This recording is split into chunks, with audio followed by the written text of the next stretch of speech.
Hey everyone, how's it going?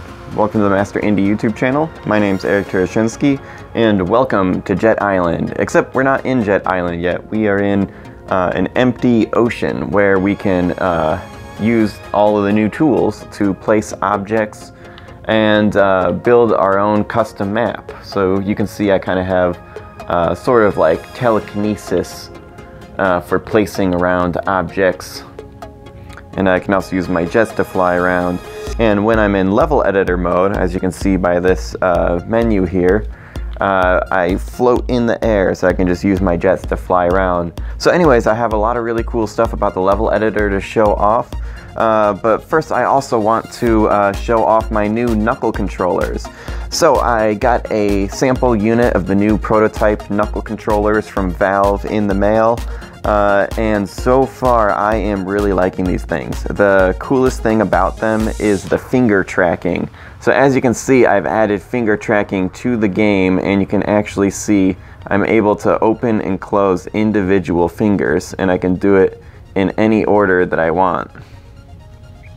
So yeah, that is really cool. It doesn't actually do anything to Jet Island, but it is really cool having your fingers in the game. But the buttons themselves, like the joystick and all the buttons you use to move around, the new controllers feel really comfortable, and they're definitely my new favorite controllers to play Jet Island with. Alright, so there is a lot of cool things you can do with the level editor. Right now you cannot save your level that you make because the level editor is still being worked on. It's still in beta.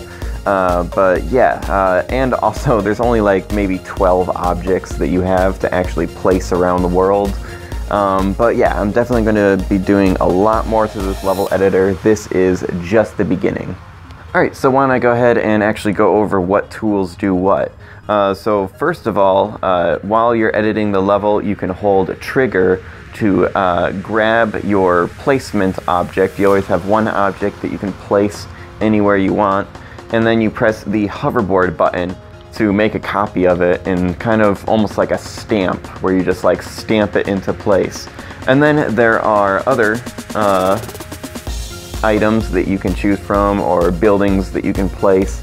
I'm going to replace these with icons and probably make it so you can go through pages and have more things to place. Right now there's only 12 different things. Like here's a tower. That's pretty cool. Let's place that right there.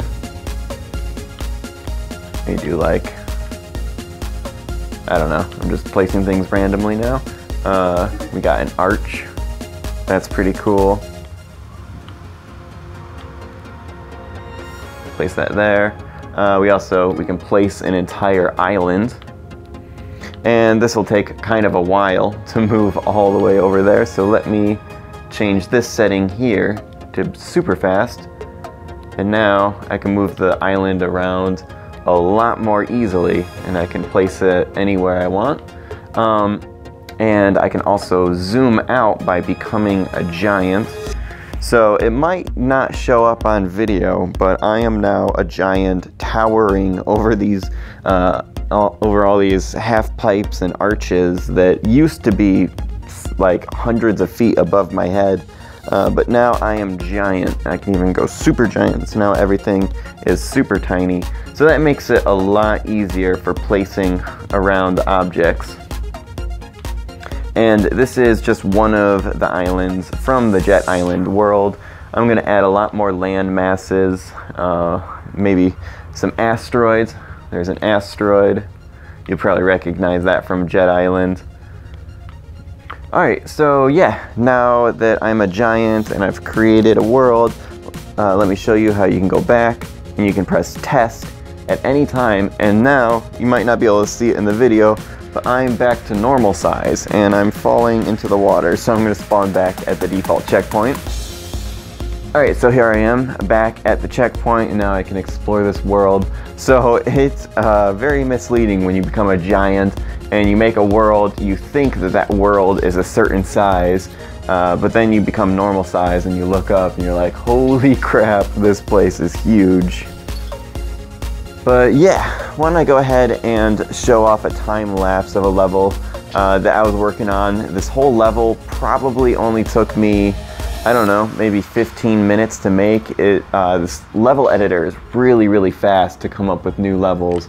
So I really can't wait to add a bunch more tools to it and just see the kinds of things that people can make. And I really can't wait to add the feature to make it so you can actually save your levels and share them on Steam Workshop so that everybody can try other people's levels too. That will be just really cool. So yeah, don't get too attached to any levels that you make so far because you can't save them yet. Oh, another really cool thing that I should probably talk about that is new in this version is the fact that I have upgraded Steam to Steam 2.0 in this game. And what that means is that the controls are now using Steam 2.0 controller binding system. So that means that you can customize your controls now, and there's a lot of cool features with this. Basically, you just go to the controller binding menu in Steam VR, and you select Jet Island, and you can create a completely custom controller map, so you can choose what button does what, if you want to reassign what button is jets and what button is hookshot. And you can even upload any controller bindings that you make to the community on Steam Workshop so that other people can use your controls. So if you make your control scheme that you really like and you want to share it with your friends or just other people online, you can totally do that now. So this is still on the testing branch of Jet Island. It's all still being worked on. I think most of the bugs have been worked out, but there were some pretty bad bugs for a little while, but I think those have been fixed. So just a warning to anybody switching over to the testing branch. I would only switch over to the testing branch right now if you've already beat the game and you're looking for new content, but there might be some glitches in there, so just a warning. Alright, so I think that's everything I wanted to talk about in this video. So yeah, I am so excited to see what kinds of things people create with this level editor. This is totally just the beginning. It's still very rough around the edges and has some bugs, and once again, you can't save the maps that you're working on, but still, already you can create some pretty awesome stuff. So I really can't wait to see the kinds of things people make. And yeah, stay tuned to see what other kind of cool stuff I add to this level editor. Alright, so until my next video, I will see you later, and keep making games.